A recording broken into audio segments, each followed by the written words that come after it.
Bonjour à tous chers mortels, c'est Dragmar, on se retrouve pour les sorties de la semaine. Alors oui, normalement ça aurait dû sortir hier, mais désolé, j'étais à Lyon pour le week-end et je suis rentré méga tard. Donc ça a été un peu compliqué de me dire, bon, je vais faire la vidéo des sorties de la semaine. Non, là franchement, j'ai dû dormir 5h, 5h30 cette nuit, donc non, ça va, hein, j'avais pas trop la foi. Je devais faire une vidéo info également, elle sortira demain, donc je m'excuse, un petit peu de retard sur les vidéos. Et j'en profite pour remercier aussi beaucoup les nouveaux abonnés. J'hallucine de voir qu'on est monté de presque une dizaine d'abonnés en quelques jours. Alors c'est peut-être peu pour d'autres chaînes, mais pour moi qui est une toute petite chaîne, c'est beaucoup. 10 abonnés en 2-3 jours, c'est beaucoup. Voilà, ça a pas l'air, mais ça fait beaucoup. Donc merci à vous. Je sais pas qu'est-ce qui s'est passé, mais un grand merci à vous. Pareil, le premier achat manga, il a explosé. Je suis presque à 300 vues. C'est du grand délire. C'est rare, pareil. Ça m'arrive sur les bibles hentai et tout ça parce que c'est du hentai, mais en vidéo classique, c'est pas souvent. Donc voilà, petit remerciement, je m'excuse pour le retard tout ça, on va essayer de reprendre tranquillement demain, là aujourd'hui je vais me reposer un peu parce que c'est pas évident. Alors, nous attaquons la semaine avec Alice in Borderland Road Tribe volume 2 et dernier tome de la série. Alors Alice in Borderland, j'ai pas lu spécial, j'avais un peu commencé la première série, je crois que j'avais lu les 2 premiers tomes. Et j'ai jamais vu la suite, et là c'est un spin-off de la série visiblement, donc là pour l'instant ce n'est pas quelque chose que je prends, peut-être un jour. Apophisme, la planète des marionnettes, alors je me rappelle que quand je travaillais encore en librairie, ce titre-là était pas mal mis en avant, il se vendait pas trop mal d'ailleurs. Et je me dis on est que au 7ème tome, c'est bizarre, la série je pensais qu'elle allait monter plus, et je sais pas, c'est Glénat, je sais pas ce qu'il en est avec eux, il faudrait que je parle de Glénat, parce que c'est un peu le bordel avec eux. RMS, augmentation reality multiple survivor du Méan. Du coup, voyons voir le petit résumé. Excusez-moi si je suis un peu hier, je vous dis, j'ai pas beaucoup de sommeil dans la gueule, donc du coup c'est un peu dur. RMS c'est un jeu où épée et poing s'affrontent, où magie et armes à feu coexistent, où elfes, chevaliers militaires et autres combattants se livrent à une lutte sans merci pour leur survie. Imawari Umiyukei, une grande fan de Magic alors, fait son entrée au lycée et espère pouvoir réaliser son rêve de devenir en rejoignant le club d'ARMS. Ouais, ok. Découvrez ses aventures hilarantes dans ce premier tome. Bah, dans 2 premiers tomes, du coup, vu que Méan a tort faire ça. Et une série que j'attends avec impatience, bien évidemment. Quand c'est du. Alors, c'est pas vraiment du isekai, ça va être du même gabarit que Shangri-La Frontières et dans un MMORPG, quoi. Après, à quel degré ça va l'être, à voir. On verra bien ce que ça va donner. Moi, j'achèterai quand même. Awakoi, volume 5 et dernier tome de la série. Bon, ça je ne l'ai pas vu, donc rien à dire là-dessus. Beethoven, on continue dans la lignée des Nobinobi avec les plus grands artistes de l'histoire, ou personnages historiques, là pour le coup, c'est musicien. Oui, c'est ça, ouais, musicien. Né à Bonn en 1970, Ludwig van Beethoven montre déjà très jeune un talent exceptionnel pour la musique. Son père se met en tête de faire de lui un deuxième Mozart, mais sa méthode d'apprentissage violente ne fera que brider le garçon.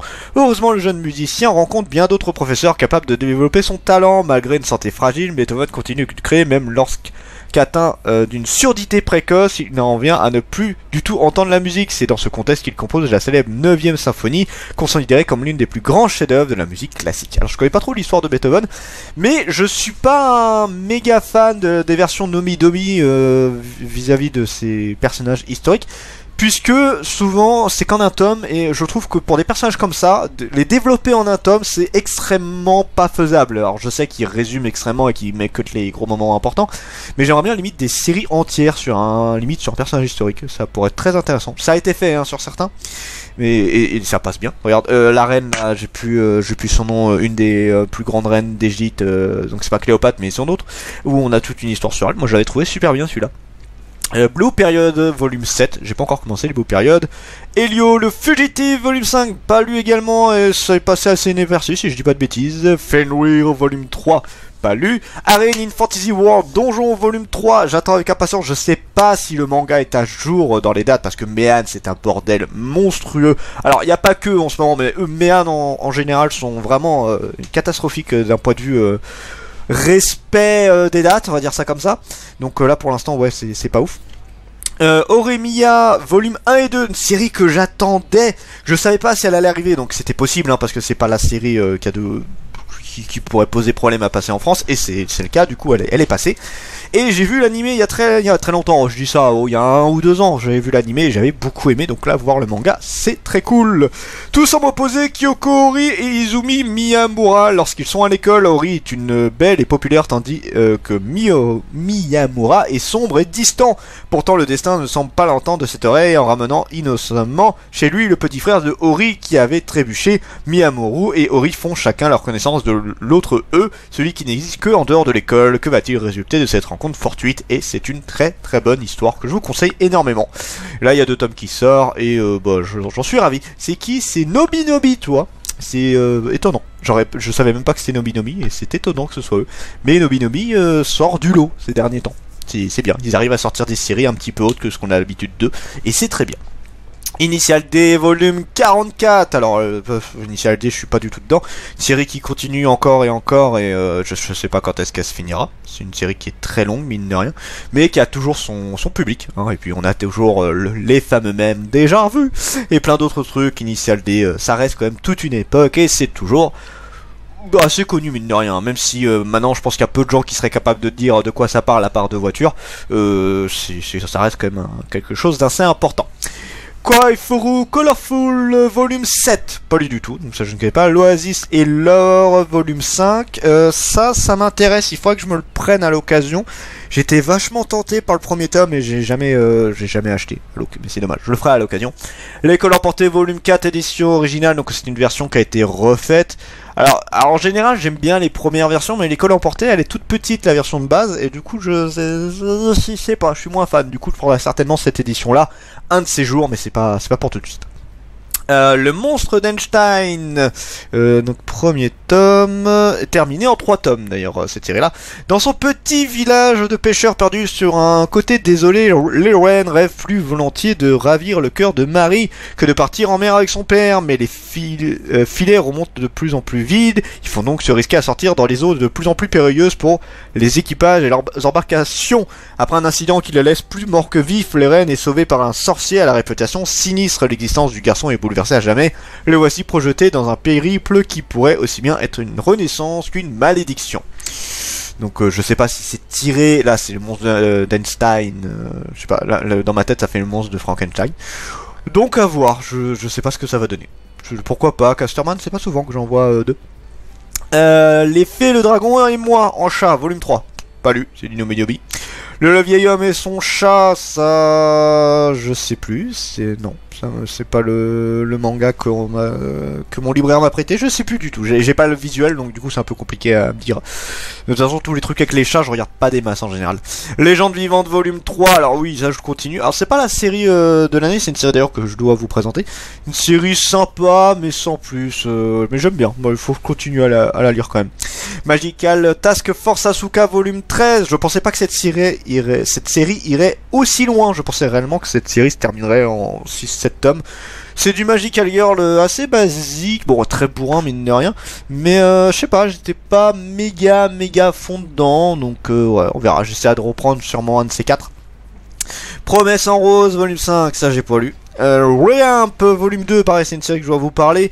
J'avais bien aimé le premier tome, mais quand j'ai appris que la série faisait plus de 17 tomes et que c'est encore en cours, ça m'a un peu refroidi parce que en fait j'aurais vu ça comme une série comme Libraire jusqu'à l'os, c'est-à-dire une série en quelques tomes, 4-5 tomes, 6-7 grand max, et là une série aussi longue pour parler du monde des éditeurs.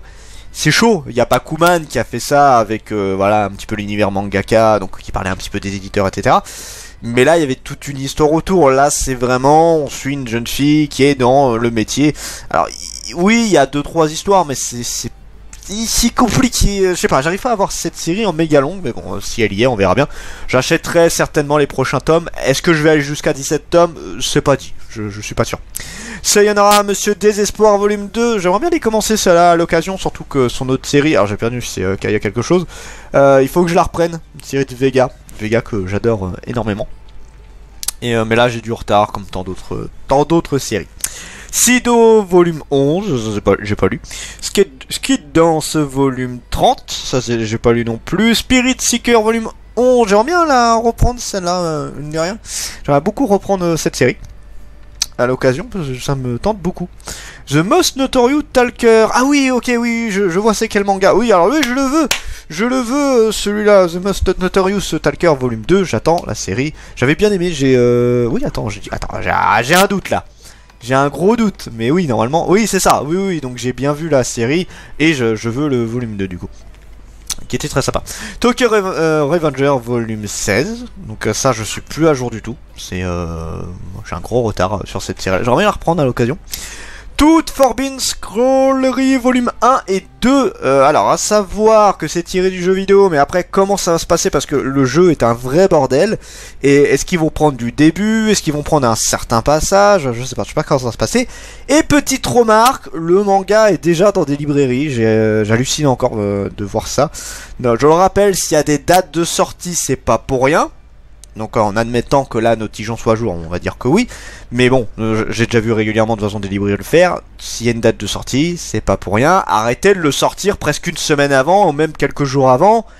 C'est pas légal, techniquement. Hein. Une date de sortie, il faut la respecter. Il y en a qui disent, ah mais c'est pas grave, tout ça. Si, c'est chiant. Parce qu'il y a des librairies qui sont obligées de respecter ça. Notamment là où je travaillais, parce que sinon on avait la FNAC qui nous surveillait à mort. Donc si jamais on le faisait, on se faisait défoncer. Bien sûr, nous on les surveillait aussi. Mais voilà, le truc c'est que techniquement, si tu te fais choper à sortir c'est pas que des mangas, hein, c'est des livres en général, avant leur date de sortie. C'est pas bien du tout, voilà, pour le coup. Et tout, voilà, je l'avais vu dans une librairie et ça me saoule. Voilà, je le dis clairement. C'est pas bien. Into the Cinderella, volume 5. J'avais lu le premier tome qui était pas mal. À voir à l'occasion. J'ai même pas lu tout, je vais lire tout. Mais Into the Cinderella, faut que je m'y remette, tout simplement. Faut que je m'y remette. Alors tout, du coup on va voir, désolé je suis vraiment ailleurs. Bienvenue dans la plus étrange des librairies. Nous avons tout en boutique, des livres du monde extérieur, des ouvrages rares et bien sûr des grimoires démoniaques. Kosozu Motori tient la librairie Suzuzan dans le village des humains au cœur des terres illusoires. Elle est collectionneuse de grimoires démoniaques, des livres ésotériques que personne ne peut déchiffrer. Un jour Kosozu parvient soudainement à les lire. Pendant ce temps, l'ombre d'un dangereux yokai plane sur le village. Voilà. J'avoue que le jeu vidéo, j'en ai que entendu parler, j'ai pas toute l'histoire. Donc je ne sais pas du tout si ça prend le début ou pas. Ban le bouseux, volume 2, je connais pas du tout. Blackboard, volume 3, ça me parle pas. Dernier tome, pas pareil. Bastard, volume 5 et dernier tome de la série. Je sais que ça c'est pas trop mal débrouillé. Les webcoms, c'est un petit peu particulier. En fait, moi, j'ai rien contre les webcoms, mais j'avoue que je trouve que leur format n'est pas adapté à un format papier livre, puisque normalement, c'est des trucs qui sont censés être lus, vous savez, de haut en bas, là, vraiment, où tu remontes toutes les pages, tout ça. Ça fait très bizarre du peu que j'ai vu sur un manga. Donc du coup j'ai pas trop été lancé dedans. Même Solo Leveling j'ai pas encore commencé. Il faudra que je commence à l'occasion. Donc voilà, je sais pas ce que vaut Bastard pour l'instant. Je sais pas si ça a été un énorme succès. Je sais que ça se défendait un tout petit peu, mais bon, ça s'arrête là. Death Play volume 7. Il faut vraiment que je reprenne la série, parce que j'avais beaucoup aimé. C'était une très belle œuvre. Et à voir ce que ça peut donner. Don't Fake You Smile volume 8. Là pour le coup j'ai un gros retard. Je crois que j'étais à la 5e tome. Et j'ai pas avancé. Je sais pas du tout où on en est dans l'histoire. Golden Cameo volume 24, pareil, ça fait partie des séries que j'adorerais reprendre. Je crois que je suis au 12 ou 13e tome, si je dis pas de bêtises.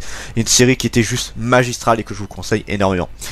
Isaac volume 11, pareil, gros retard, je dois être au 6e tome, série que j'avais beaucoup aimé. De toute façon, je sais que quand je vais déménager, quand je saurai tous les tomes que j'aurai tout renoté, sur que ce soit dans Notijon ou une autre application, je vais m'amuser à reprendre au fur et à mesure chacune des séries qui me manquent. Ça c'est clair et net. Mais Isaac, une œuvre qui était sympa. La Peste volume 3, j'ai pas vu, j'ai une amie qui l'a eu, mais j'ai pas encore regardé, j'aurais dû en profiter. La Sorcière de la Fin du Monde volume 3, pas vu. Many Reasons Why volume 6, je n'ai pas vu. Nina du Royaume aux Étoiles. Ouh, plutôt jolie la couverture. Alors, Nina, jeune orpheline aux yeux d'un bleu profond, est enlevée et menée au palais royal pour remplacer la princesse Alisha, disparue dans un accident destiné à épouser le prince héritier du royaume de Galgada. Elle a 3 mois pour apprendre à se contenter comme une véritable princesse, tout en trompant l'ensemble des nobles de la cour. Ouais, à voir. Pourquoi pas. Ça me fait penser à quelque chose, ce genre de truc-là. Poison quotidien, volume 1, et certainement dernier. Non, c'est terminé aussi, Tom. Je suis mauvaise langue. Non, parce que ça me fait penser au gros format qu'on a chez. Alors, j'ai plus, je crois que c'est Pika qui fait ça. Où c'est des très très gros formats d'une seule couleur en général. Yosuke Ogino est un lycéen complètement banal avec son meilleur pote Takeo Takei. Il se fait sans cesse harceler, raqueter, et parce qu'il ne sait pas comment agir, il lui est parfois plus simple de se laisser être la victime, alors que pour s'échapper, il rêve de liberté, de passer son permis moto et de rouler et parcourir le Japon pour se sentir libre. Mais ce foutu quotidien, toujours il revient, il vous étouffe, il vous empoisonne. Est-ce qu'un jour, enfin le bonheur frappera à sa porte? Sujet intéressant. Sujet très intéressant. Ouais, ça pourrait me tenter pour le coup. Ça pourrait me tenter. Shit Shofu volume 1. C'est pas Jap ça, non? Oh, c'est un gros volume en tout cas. On dirait une BD. C'est une BD? Je sais pas, c'est un one shot en tout cas. Non, c'est pas une BD. Dans mon quartier, quand on se retrouve pour picoler, on commence à se faire tourner une marmite de pisse, d'accord? C'est pas pour me la raconter, mais depuis que je suis né, j'ai passé toute ma chienne de vie dans un putain de transe. Ouais, voilà comme ça se passe. À Setouane, ma gueule, une meuf. What? Ma gueule, une meuf avec un flingue à placer à la place du doigt, d'accord. Un mec qui bouffe des tacos au serpent, une gonzesse qui pourrit, un chauffeur de taxi, une secte de gros excités, un klebs qui garde la porte des enfers, un squelette qui vomit du feu. Ici, site Shofu, la nécropole finit à la merde et au sang. Qu'est-ce que c'est que ce titre? J'ai rien inventé, hein. Wouh, ça part loin. Ouais, pourquoi pas. Je serais curieux de le feuilleter pour le coup, lui. Oh la vache. Tokyo Tarabera Girl, le volume 6, pas lu. Astro Boy, volume 7, édition Kana. J'aimerais bien voir les Astro Boy à l'occasion. Atoms Beginning, volume 12, pas vu. Birdman, volume 9, j'ai pas lu également. Fire Force, volume 21, j'ai un gros retard de taré, je suis plus du tout à jour sur cette série-là. Gamaran, le tournoi ultime, volume 11, j'ai pas lu, c'est une suite du coup. Shaman King, The Superstar, pareil, là on a un autre spin-off, j'ai pas commencé, j'ai fait Flower, que j'ai regardé, et ça pas encore. Smoking Parade, volume 10 et dernier tome de la série. J'avoue que, alors j'adorais Deadman Wonderland du même auteur, alors Smoking Parade, j'ai pas du tout accroché. Je sais pas si ça a marché au Japon, mais j'ai pas du tout accroché. Team Phoenix volume 1, c'est du Vega Dupuis. On dirait un manga français, non? C'est quoi? Auteur Kenny Ruiz, non, je sais pas. Auteur original Tezuka Osamu. C'est une adaptation du coup, d'accord. C'est terminé en un tome. Ah non, c'est un tome en cours, autant pour moi. Alors, la grande guerre qui fait rage entre les espèces vivantes et les robots se solde par la victoire de ces derniers après des décennies de conflits émergents. Ainsi, l'Union robotique, un gouvernement totalitaire dirigé par le puissant Atlas. Sous son régime, ceux jugés utiles reçoivent un permis de vivre délivré par le gouvernement. Pour les autres, c'est la mort. Une poignée de rebelles survivants de l'ancienne alliance biologique lui résistent. Aux soins de cette résistance, ça forme bientôt une nouvelle équipe de champions, la Team Phoenix. D'accord, ouais, ok, pourquoi pas. Ça me parle pas plus que ça. L'édition de luxe d'ailleurs, il y a... Oh la vache, 45 €.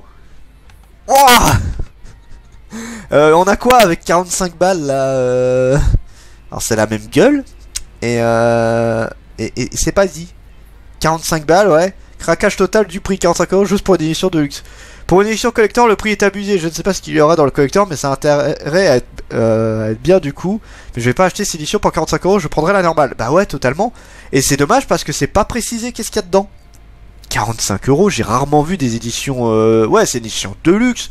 Mais je veux dire, en général, quand t'as des trucs comme ça, c'est des gros coffrets intégrales de la série. Tu sais, genre Bestiarus, où là, t'avais vraiment toute la série, plus des gros artworks, enfin des gros shikishi, des trucs du genre. Là, putain, qu'est-ce qu'il y a pour que ça vaille 45 balles? C'est abusé. Je suis curieux, là, quand même, juste de savoir. Je l'achèterai jamais, mais je suis curieux. Un petit ami trop parfait, volume 9, j'ai totalement arrêté la série, pour le coup. V2 Panzer, tiens j'ai pas regardé ça. Il y a encore d'autres tomes, j'avais pas vu. Tiens, c'est pas l'auteur de Albator ça? Albator, oui c'est Albator, je sais pas. Pas de résumé, ok.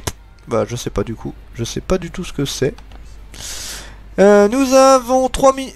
non pardon, Yamahara et Zozo Zombie. Zozo Zombie que j'avais juste lu le premier tome qui est complètement what the fuck et ça s'arrête là.